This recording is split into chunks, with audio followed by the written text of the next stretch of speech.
Hello, this is Malroian, this is the Orc Tactical Team, and what I want to talk about today is hidden characters. And when I say hidden characters, I'm not talking about things like fanatics or assassins or things like that. What I'm really talking about is more think about the lizardmen and the slan. So when you have this temple guard unit, the slan is in the second rank, and so you can't even really even attack it. If you go in and fight this unit, you have to go and wipe out the unit or kill enough that you can get from the rear or something before you can even attack this character. It's completely protected, as opposed to saying a regular level 4 mage that's off in the front and you can just charge it and kill it in combat with ease. So I guess this was always sort of possible, but now in the way that things have changed, this is a lot more viable and can be very powerful.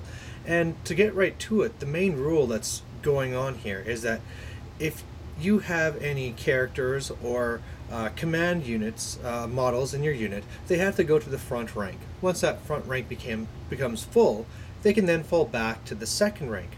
Now, in 7th, there wasn't a lot of use to this because that didn't give your mages line of sight. They couldn't attack, things like this. But now we have true line of sight, and models in the second rank can even attack. So let's go to the best case scenario here, and that's with the ogres actually. Because if you're these monstrous infantry, you still get 3 attacks even from the second rank. And so what you can easily do is put something like your butchers or your slaughtermasters in the second rank. And that's even easier because now that ranks only need to be 3 models wide, I mean, it can easily be that there's one's a banner, one's a bellower, and the other one's, either a unit champ, or you can even be having your tyrant there, and then behind that it's all the rest of your ogres and that butcher or slaughtermaster. So he can be there completely safe, throwing out spells, even attacking, but you can't attack him back unless you go and kill enough or get to the side or rear or something. So very powerful, and you can even do this with other units as well.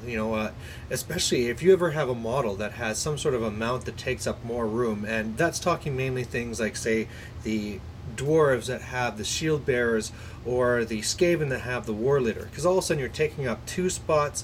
Again, you have your banner, you have your musician, and as long as you fill up that last one with a unit champ or something else, then you can hide models in the back.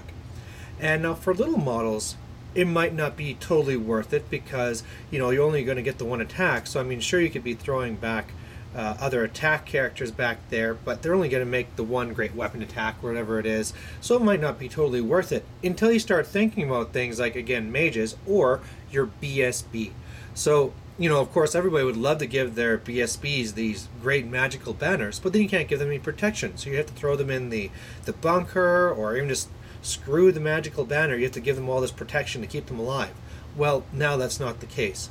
You go and you set up this 1 unit, you put that banner bearer in the second rank there, and all of a sudden he can be giving rerolls to everybody, and he's completely safe from harm until, again, they do enough damage. Another one that this is fairly easy for is the Bretonnians. They have their damsels that were automatically being hidden there, but there's no reason why you can't be hiding, your BSB or other models as well. I mean, when you only have a frontage of 3, that is so easy to be hiding characters behind. And it could even be in the situation that you don't even mind if you're losing models to being in the front, right? It could be that you don't, you're charging in, right? You're going off against Skull Taker, and the last thing you want is for him to be attacking one of your guys and killing him, or some other kind of killing model.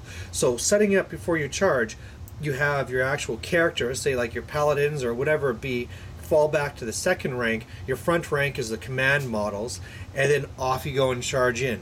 You can just deny 1 challenge or whatever if he makes it, and then all of a sudden your paladins might be making just 1 attack, but at least they're not being attacked back. They do a whole bunch of damage, maybe pop the demon unit, and you've been completely safe.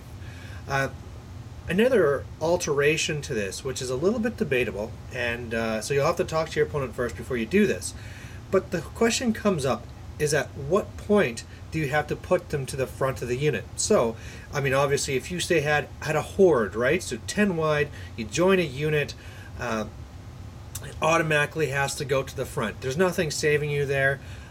These characters, unless you have like a ton of characters, nothing's really going to be going to the back. However, here's a little bit of a sneakiness. Let's go back and we'll talk about those ogres again. So you have this unit. It's a large one, but it's only 3 wide.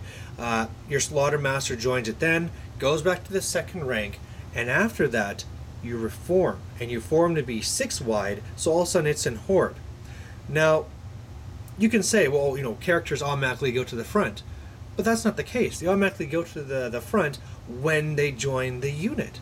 And so it could be that after you've got him in a safe position, you're going into your Horde formation anyway, and he's still back there. So that's a little kind of a gray matter. I know on Wars here, there's a whole bunch of debate over it, and it seems that, by Raw, it rules as written, it is legal. But again, it's one of those things where you do this to a buddy and he might be okay, yeah, fine once, but if you do that again, he's going to be kind of pissed. So there you have it. It's a great way to hide your mages. It's a great way to hide your BSBs. If you're something like ogres, you can be all over this. And there's always the little single situations where you can work this in too. Like for Empire, they have one weapon where he can only make 1 attack anyway, so why not throw him in the 2nd rank, right? Keep him safe, and he can just be doing that 1 strong attack. So look for those little things. You can always work into your army, keep your character safe, and that's really all I wanted to bring up. That Lizardmen have been enjoying this for years, and now everybody else can do it too with a little bit of work. So there you have it. Feel free to leave a comment, say what you want to think about that whole reforming, keeping him in the back thing. And next time I'm going to be going back to Beastmen, and we're going to be talking about the comparison between Minotaurs and Razorgors. So see you then. Bye.